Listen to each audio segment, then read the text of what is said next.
బులెటిన్లో breaking news చూస్తున్నాం. బనకచర్ల ప్రాజెక్టుపై తెలంగాణ డిప్యూటీ సీఎం భట్టి విక్రమార్క కీలక వ్యాఖ్యలు చేశారు.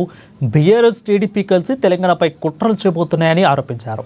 ఏపీ మంత్రి లోకేష్ను కేటీఆర్ ఎందుకు సీక్రెట్గా కలిశారో తెలంగాణ సమాజానికి చెప్పాలని డిమాండ్ చేశారు. ఏపీ ప్రభుత్వం బనకచర్ల ప్రాజెక్టుకు కట్టుబడిందని కేటీఆర్ బలంగా వాదిస్తున్నారు. దీనిపై తనకు చాలా అనుమానాలు ఉన్నాయని అన్నారు. ఇక బీఆర్ఎస్ నేతలు తెలంగాణను ఏం చేద్దామనుకుంటున్నారో చెప్పాలని అడిగాడు. బనకచర్లపై ప్రజలను తప్పుదో పట్టించేలా వ్యవహరిస్తున్నారని మండిపడ్డారు.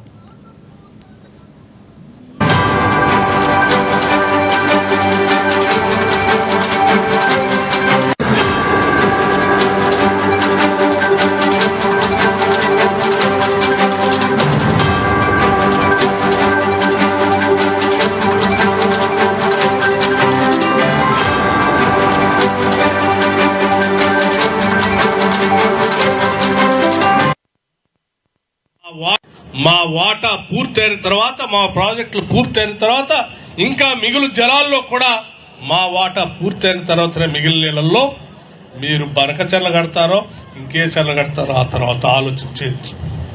మా ఏవి పూర్తి కాకుండానే మేము బనకచర్ల కడతా ఉన్నాం, సముద్రంలోకి వృధాగా పోతా ఉన్నాయి కదా మేము కట్టుకుంటామని అమాయకంగా ప్రజల తప్పుదో పట్టించడం కోసం ఎవరు మొన్న లోకేష్ గారు అనుకుంటా ఆ మంత్రి గారు మాట్లాడుతూ ఉన్నారు.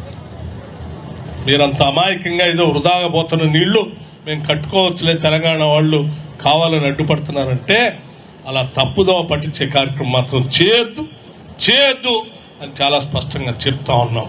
మేము అందుకే ఇవన్నీ చేసినటువంటి దొంగలే ఈరోజు బయటకు వచ్చి బనకచర్ల కడతా ఉంటే కాంగ్రెస్ వాళ్ళు ఏం చేస్తున్నారు. ముఖ్యమంత్రి రేవంత్ రెడ్డి ఢిల్లీ పోయి, ఉత్తమ్ కుమార్ రెడ్డి గారు ఢిల్లీ పోయి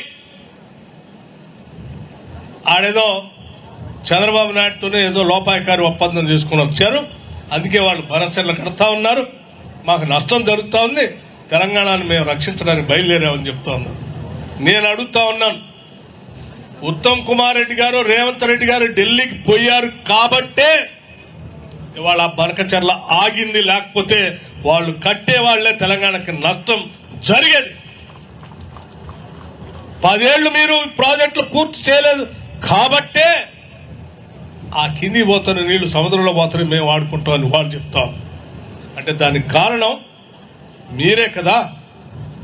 అంటే కృష్ణా నదిలో ప్రాజెక్టులు మీరు పూర్తి చేసినా వాళ్ళు అది మాట్లాడేవాళ్ళు కాదు. గోదావరిలో ప్రాజెక్టులు మీరు పూర్తి చేసి ఉన్నా